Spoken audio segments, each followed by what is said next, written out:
Қайырлы күн, құрметті достар. Бүгін мен Астана және Динамо Загреб арасындағы баспасөз мәслихатына және де тренировкаға келдім. Бүгін ертең өтетін матчқа орай тренировочный процесс екі команданың арасында және де екі ұжымның баспасөз мәслихаты өтетін болады. Менің есімім Бекар Сәлімхан, Айтхорс YouTube арнасы. Кеттік.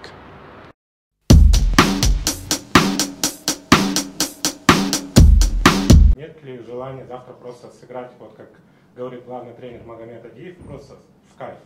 Просто сыграть в кайф. Совершенно верно вы подметили, и именно об этом мы говорили с командой. Я вам тоже вначале об этом сказал, что для нас самое главное – это правильная реакция, да, чтобы мы вышли, отыграли так, чтобы наш болельщик после игры был доволен именно игрой. Я не говорю, что мы забьем 6, но нам важно, конечно, показать качественный футбол. Любая победа нас устраивает, но если чудо вдруг произойдет, конечно, мы все будем довольны. Но самое главное, чтобы мы порадовали наших болельщиков и сыграли просто вот от души свое удовольствие. Это очень важно завтра. Извиняюсь еще раз за эмоции. Все-таки от того, что я болею за Астану чуть-чуть. Никаких проблем, вообще никаких. Завтра хотел бы, чтобы команда чуть-чуть агрессивнее играла. Потому что, понимаете, то, что эти игроки, они готовы уже в другой клуб уехать, они будут бояться получить травму, то есть они меньше будут там финты делать, там разные свои искусства показывать. Вот. И я думаю, самое решающее это первые 20 минут для адаптации команды. В прошлом матче с Динамо Тбилиси, когда вы агрессивно пошли на команду, они растерялись, вот ожидаем такой же игры. Ну, я здесь не соглашусь с вами. Если по вашему сценарию, так можно первые 20 минут поиграть, а потом вообще не играть. Так? Нет, если первые 20 минут там 1-2 гола забить, это хорошо. Ну, вот хорошо, но это не решающее, да. Здесь вот в этом-то и самое важное, чтобы мы могли именно на протяжении всей игры держать свой уровень. Это важно, играя с таким сильным соперником. Знаете, Динамо, Загреб, ну там без слабых мест, да, команда настолько укомплектована, хорошо качественные футболисты, поэтому там должно все сложиться, и мы вот именно должны, вот, как вы сказали, вот эта агрессия, удовольствие, баланс, и чтобы у нас хорошая организация, ну и поддержка будет 100%, я думаю, нашей тренеры, чтобы мы все это сложилось, надеюсь, что тогда у нас получится показать хорошую игру.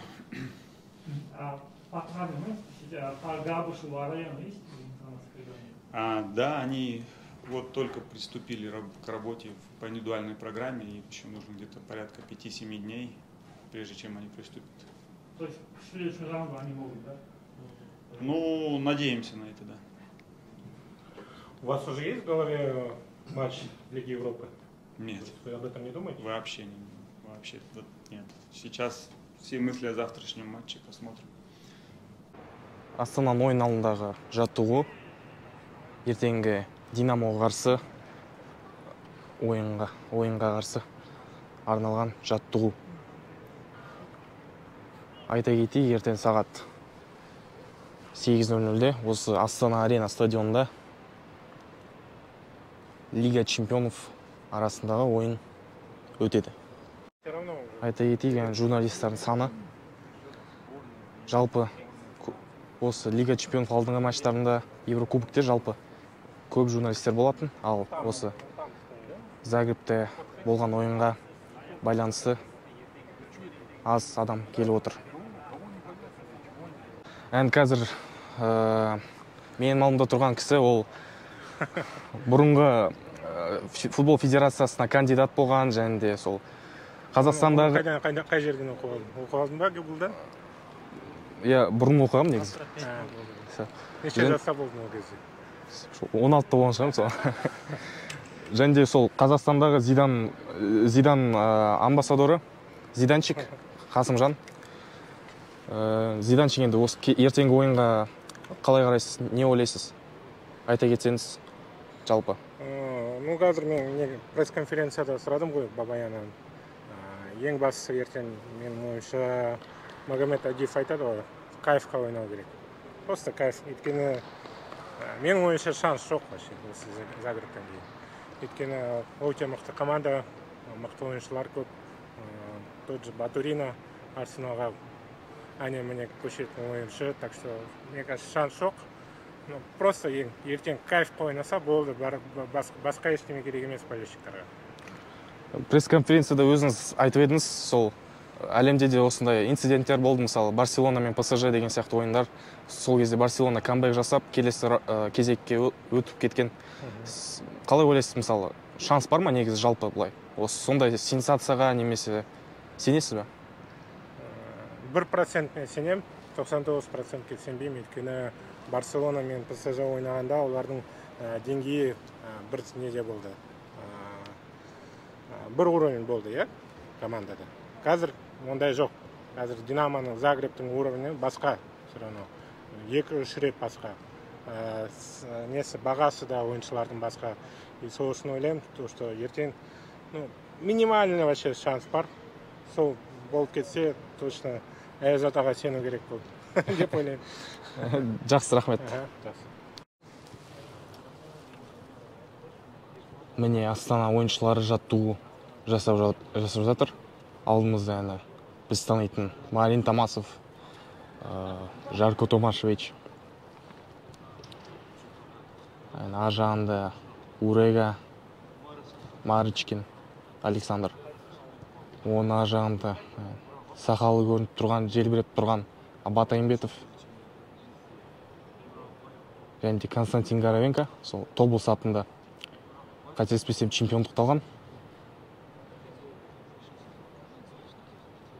Жағында тұрған әні Астананың медиа офицері Бағжан, Қайрат және де ордабасы Астананың легендасы.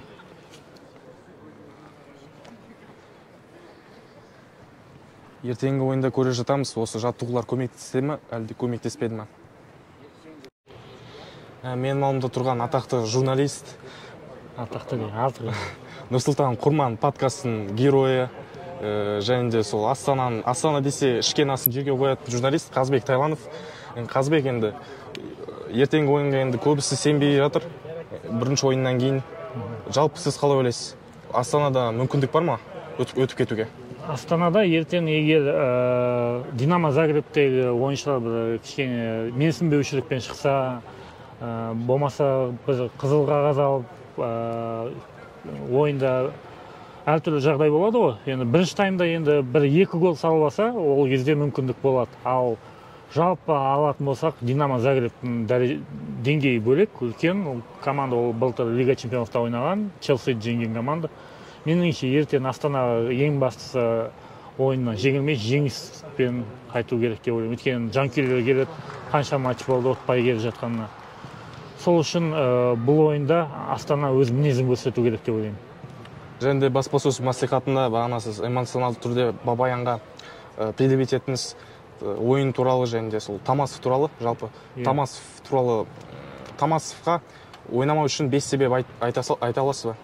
Томасовқа ойнамас үшін біріншіден ол Томасовтың жасы, екіншіден Томасов 2 сезон бойы уже спад болып жатыр, былтыр кету керек, былтыр да ойын көрсете алмады дұрыс. Үшіншіден Томасов Еврокубокта соңғы рет қашан гол салды, естеріңізге түсіріңіздер. Кезінде Григорчуктың кезінде гол салған шығар. Нешінші себеп? Төртінші себеп қой, қазір айтып отырмын. Төртіншісі ол қазіргі Астананың ойыны басқа. Бұл ойында Астана 5 қорғаушымен ойнайды, а Томасов ол 4 қорғаушымен ойнайтын Астанаға сәйкес келетін еді оның ойыны. Өйткені көбінесе Астана жаңа латералдар арқылы ойнайды, сол себепті Томасов Астанаға керек емес деп ойлаймын. Және де 5-ші себеп, бұл бәрібір де өзінікін ойнап кеткен ойыншы Астанада көрсетіп кеткен, сол себепті кету керек. Аңларса 15 минут разминка жасаса қашақ болатын болады? Ал ертең Томасов мысалы хет-трик салып, пентатрик салып Астананы шығарса, не дейсіз? Кешірім сұрайсыз ба Томасовтан? Онда Томасовтың бутсыйын жуып беремін мен. Всем добрый вечер. Ну, все на самом деле просто. Как вы знаете, первый матч закончился со счетом 4-0, мы выиграли. И мы приехали сюда для того, чтобы пройти в следующий раунд. Но мы знаем, что игра будет непростая, потому что мы играем против очень хорошей, против качественной команды. Поэтому я знаю, что мы должны быть на 100% сфокусированы на игре.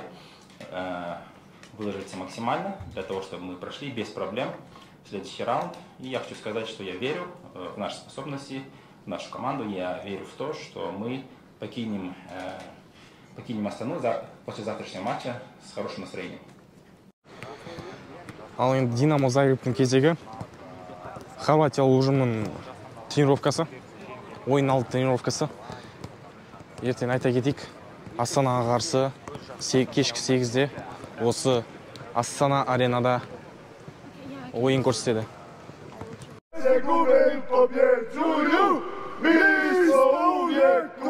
Ajmo dečki, bravo! Bravo dečki! Excuse me, do you came from Croatia or? Yes, of course. So give a prediction to tomorrow game. Yes, we come tomorrow again. No, prediction. Prediction 3-0 for Dinamo Zagreb. Dry? 3-0 for Dinamo. One goal, Dinamo Astana, Zagreb is gonna win. one goal. One goal. Ah, okay. And Eins zu 3. okay. What can you tell if Astana will win? It's very great. Sensational. Sensational town, sensational people, sensational beer. Beli Medo is great beer. Beli Medo is dobra piva. Okay. Eto. And what This is going good. do you know about Marin Tomasov? Yes. Yes.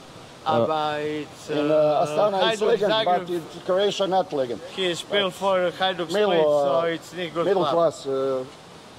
Damir Tomasovic, middle class player in Croatia. He play for Hajduk Split, so this is a good club. And so, sorry, what can you tell about his game in the Croatia in first game? About Okay, yeah, I mean about it's a top game for him. Okay. бүгін осы пресс-конференция бітті. Енді ертең бізді маңызды ойын күтіп отыр. Енді Астанаға сенеміз. Жаңа пресс-конференцияда 5 гол соғады деп айттым. Енді Алла қаласа енді ұтамыз ғой. Астана аренада ойын басталуына 10 минуттай қалды. Стадион әлі толтырылып жатыр. Шамамен бір 10 мың адамдай бар әлі дәл қазір. Бірақ бір 25 мыңдай адам күтілуде. Ойыншылар алаңға шығуда.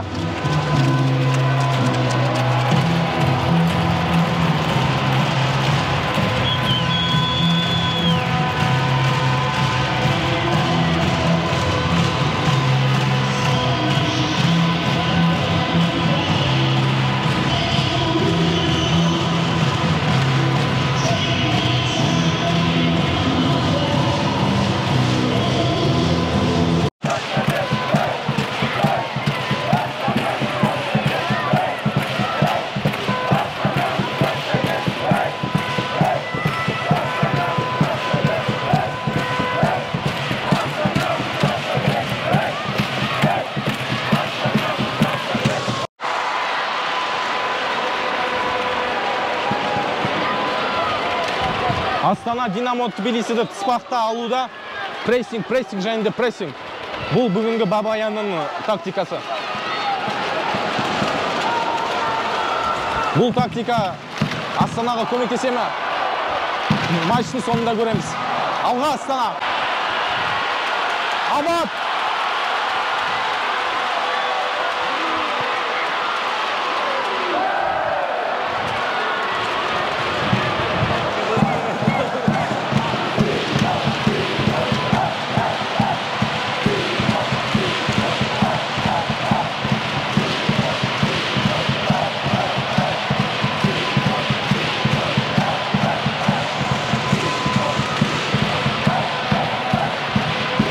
Динамо жаңа ойын есебін аша жаздады, бірақ Чондрич өз қақпасын сақтап қалды.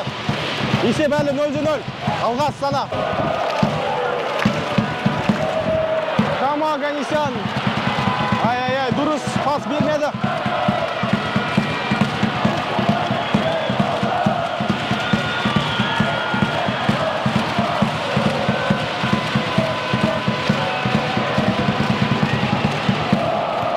Астана сапында Прокопенко және де Лончер шықты. Және де бас сапқа құрамына Абат Айымбетов шықты. Жалпы состав жаман емес, енді ойын көрсетер. Жарко Томашевич. Ай. Марин Томасов допқа жете алмады.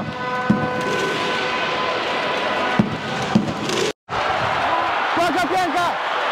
Алған шықты. Кеп.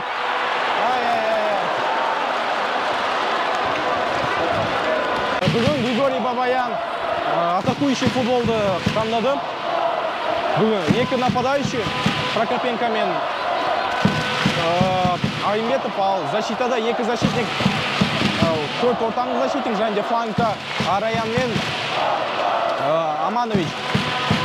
Центр Вороговский, центрда Аманович пен Марочкин. Көреміз енді осы тактика Бабаян ұжымына көмектесе ме әлде жоқ па? Степан Лончер. Штрафной. Судья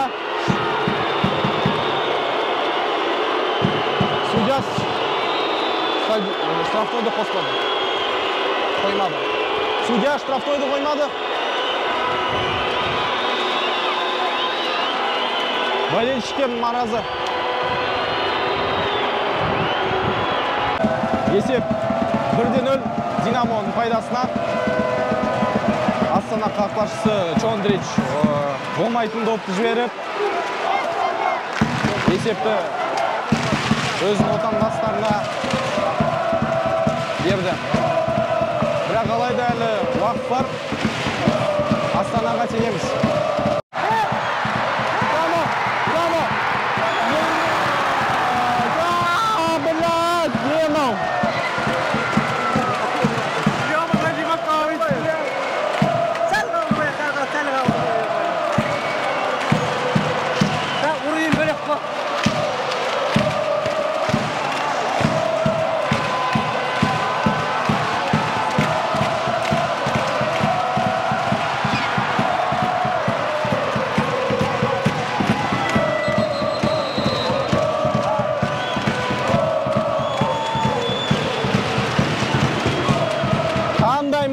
Қандай момент! Ливакович құтқарып қалды. Есеп 1-0 Динамоның пайдасына. Абат Айымбетов. Ай.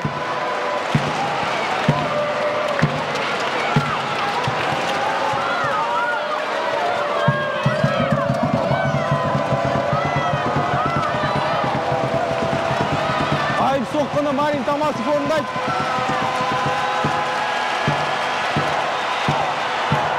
Ой! Жарко Томашевич! Бас десе бас екен енді. Не дейміз?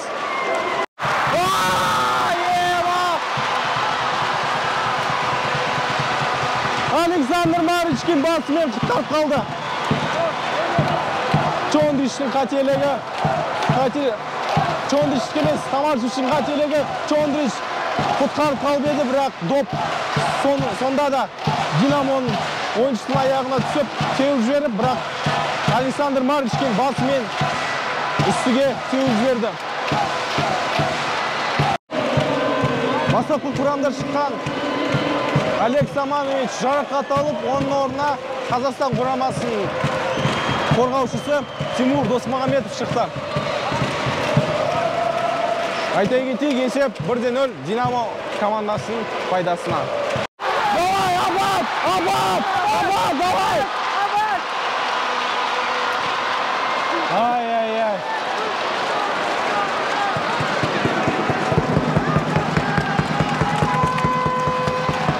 Спортта не біледі, жастан шығады.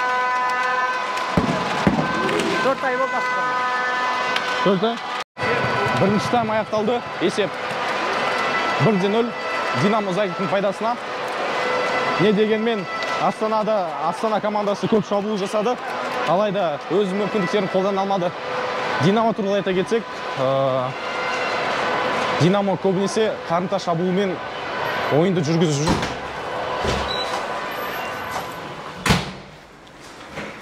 Не дегенмен әлі уақыт бар. Астанаға сенеміз. Әлемде көп деген сенсациялар болды енді. Мүмкін бүгінде көріп қаламыз.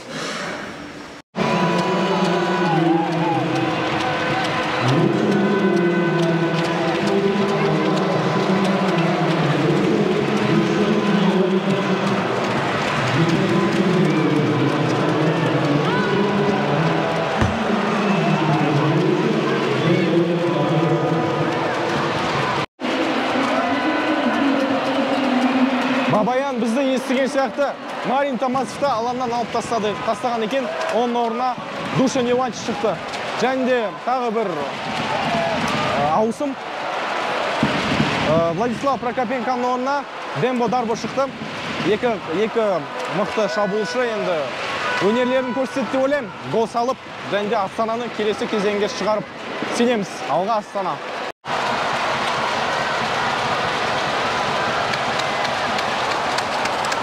Душан Иванчич.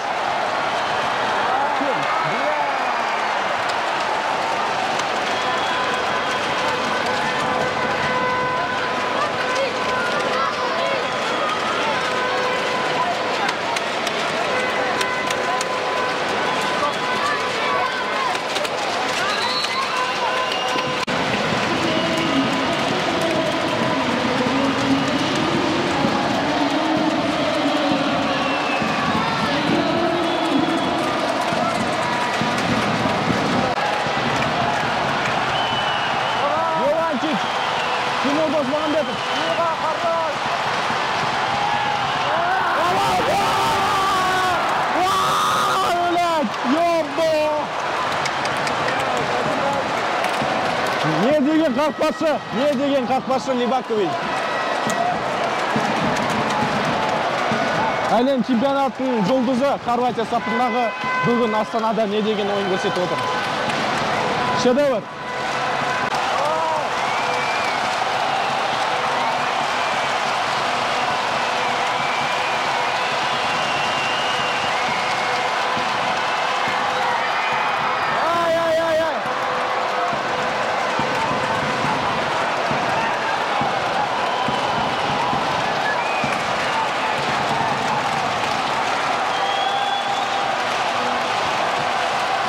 Максибонг доптастыруда.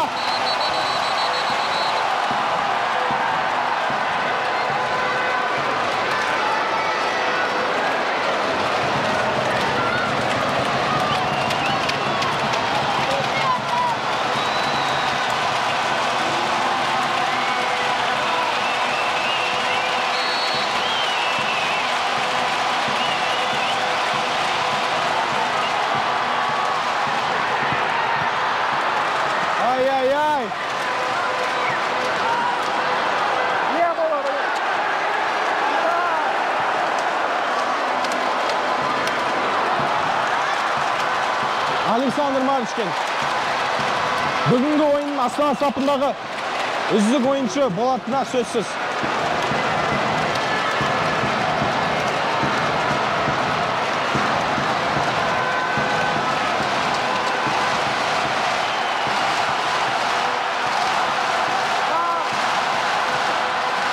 Максибонг.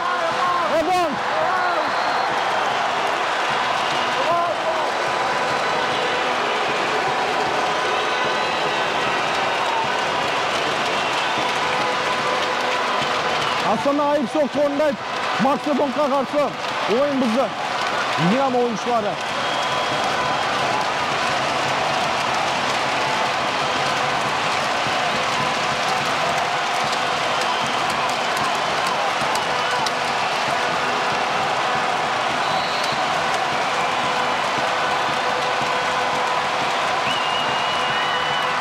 Соққы және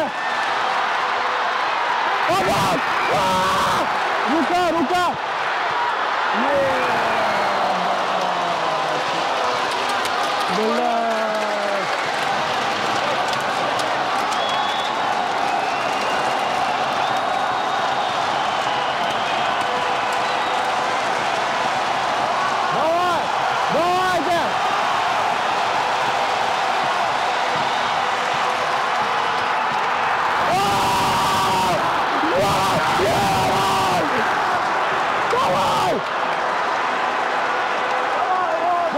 Молчат! Давай! Блядь, что такое? Не, мол!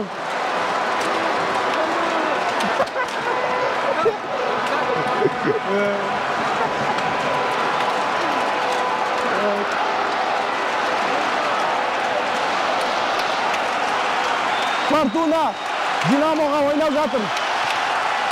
Басқаша бұның бәрін түсіндіре алмайсың. Қандай моментте болды? Екі момент сразу. Жанкүйерлер қолдай бастады команданы алдыға шығарып, айғайлап. Солай істеу керек. Басынан істеу керек еді, бірақ алайда бұнысынан да рахмет.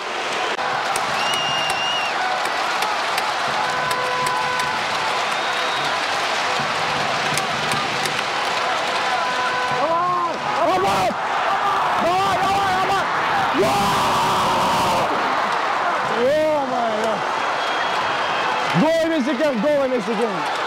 Ай. Ё-моё. Не болып жатыр? Түсінсем бұйымасын. Дарбо! Давай! Давай! Ебаный урод, блядь.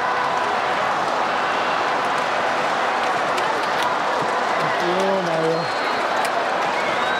Не болды? Абат!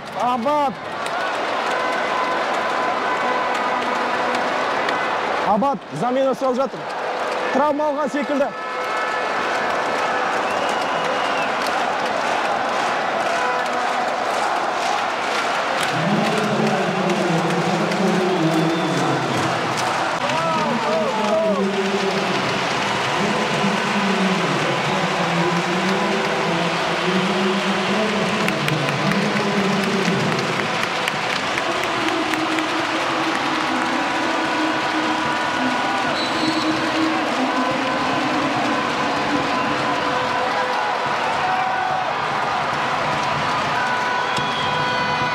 Тамашевич.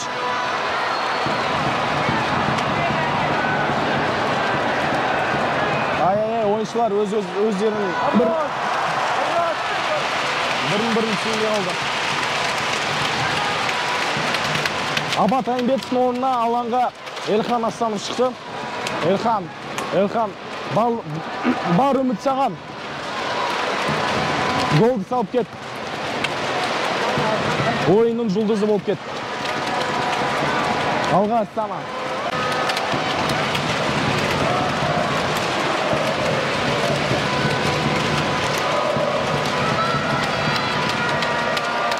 Ян Вороговский. Тимур Досмағамбетов, давай, Тима.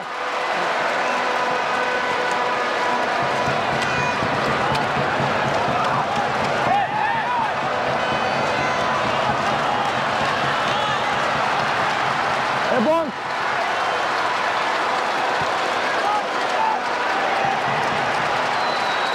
Эбонг, давай.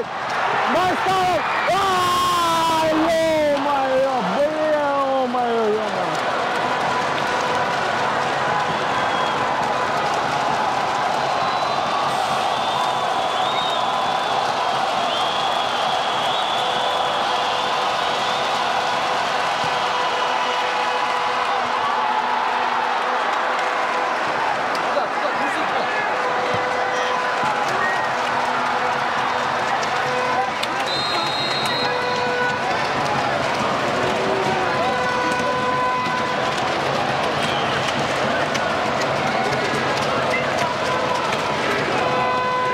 Не деген моменттер жалғасуда, бірақ добивание жоқ, Астанада замыкание жоқ.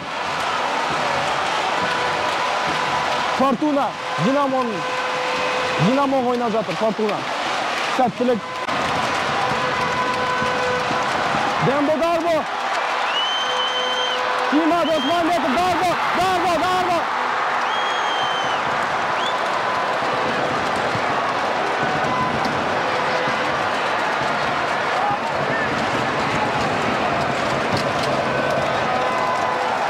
Ян Вороговский, Эбонг. Степан Лончев. Вороговский. Астанов. Астанов. Астанов.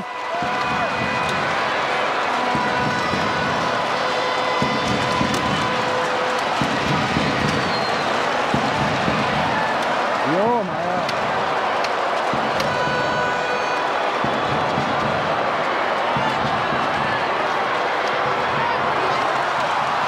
Йосип Чондович. Сейв жасады. Қақпасын шығарып алды.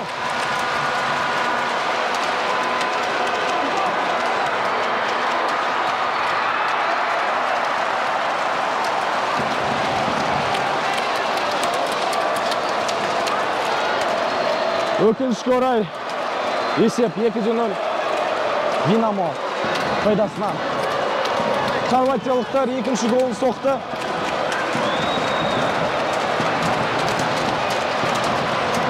Еске сала кетейін, общий счет 7-0 Динамо Загребтің пайдасына. Без комментариев. Астаналықтар стадионнан кетіп бара жатыр, үйлеріне қайтуға асығуда.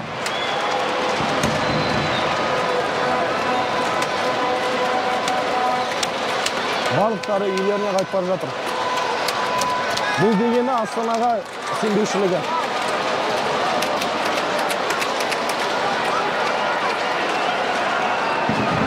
Есеп 2-0.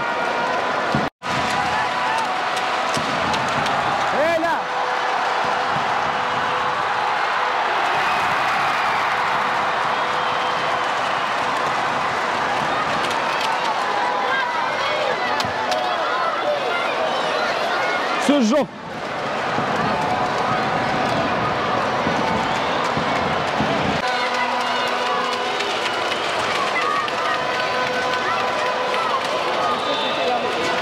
Өкінішке орай Астана бүгін 2-0 есебімен Динамоға ұтылды.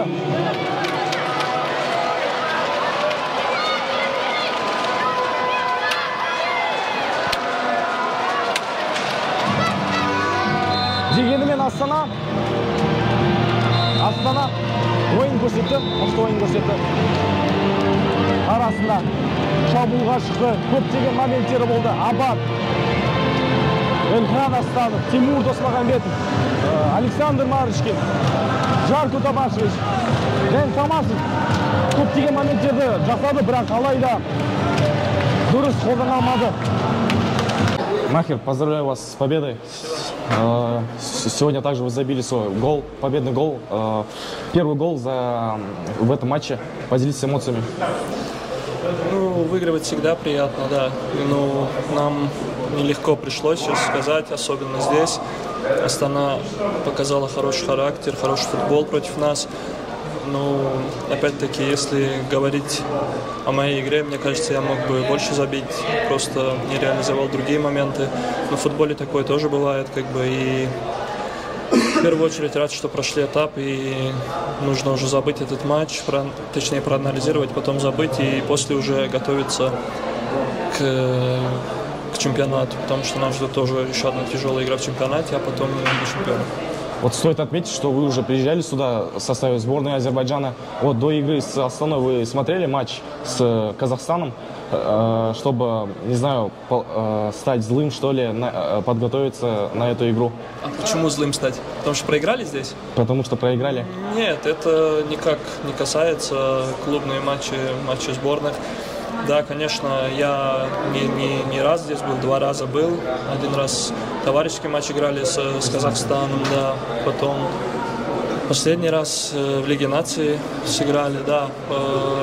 У вас очень хорошая сборная, надо отметить. Я желаю вам удачи. Ну, нет, я не был злым, если еще отметить то, что мы в Баку вот обыграли, правда. Но опять-таки отношусь к уважением и к сборной Казахстану, и к Астане. А так я не анализировал сборные матчи, потому что смысл смотреть матчи сборной, если мы смотрели первый матч, анализировали как бы соперника, да, как сыграли в первом матче, и также готовились ко второму. Вот стоит отметить, что моментами Астана даже казалась более атакующей. Было несколько моментов, но все-таки удача, можно сказать, фортуна была на вашей стороне. Что можете сказать вот об этих моментах? Опять-таки отметил, Астана очень хорошо отыграла, особенно, мне кажется, второй тайм. Очень хорошо надавили в некоторых моментах, да, и стандарты были у них опасные очень. Поэтому мне опять же хочу отметить, что реально второй матч Астана сыграла очень хорошо. И в первом матче, ну, как бы мы очень компактно и правильно сыграли, если честно, и забили наши моменты, поэтому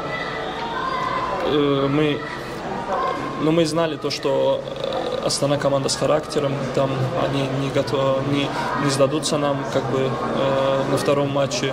И чувствовался характер футболистов, как они боролись за каждую ситуацию, за каждый момент на поле. Опять-таки, я им желаю удачи и как бы надеюсь, все будет хорошо. Кого бы вы отметили вот в составе Астаны?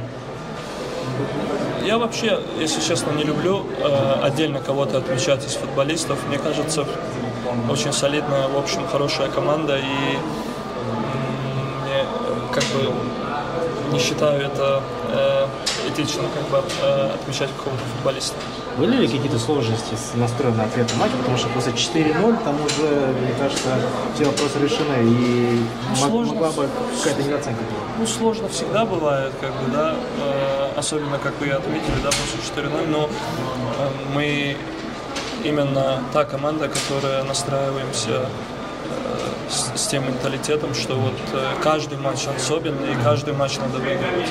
Неважно, первый матч там выиграли, проиграли, с каким счетом. Мы выходим всегда ради победы, потому что именно в «Динамо» Загребе нас учат этому менталитету. И опять-таки рад, что смогли победить здесь. Вот, следующий у вас соперник — это греческий АЕК. По вашему мнению, это для вас будет легкой прогулкой? Конечно, нет. АЕК в этом году они чемпионат выиграли, кубок выиграли, поэтому ни в коем случае не будет легко. У них очень хороший состав, очень хорошие игроки. Нам будет даже, я могу сказать, что посложнее.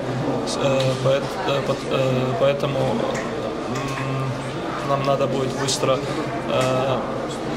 пройти регенерацию и сразу готовиться к матчу с ними. Но до этого, как я и отметил, нас ждет матч в чемпионате. Мы не думаем пока что о АЕКе, надо выиграть чемпионат, а после уже будем анализировать АЕК. Если честно, у меня пока никакой информации про АЕК нет. Я чисто некоторых индивидуальных футболистов знаю и знаю, что они с высокими качествами и могут создать нам большие проблемы.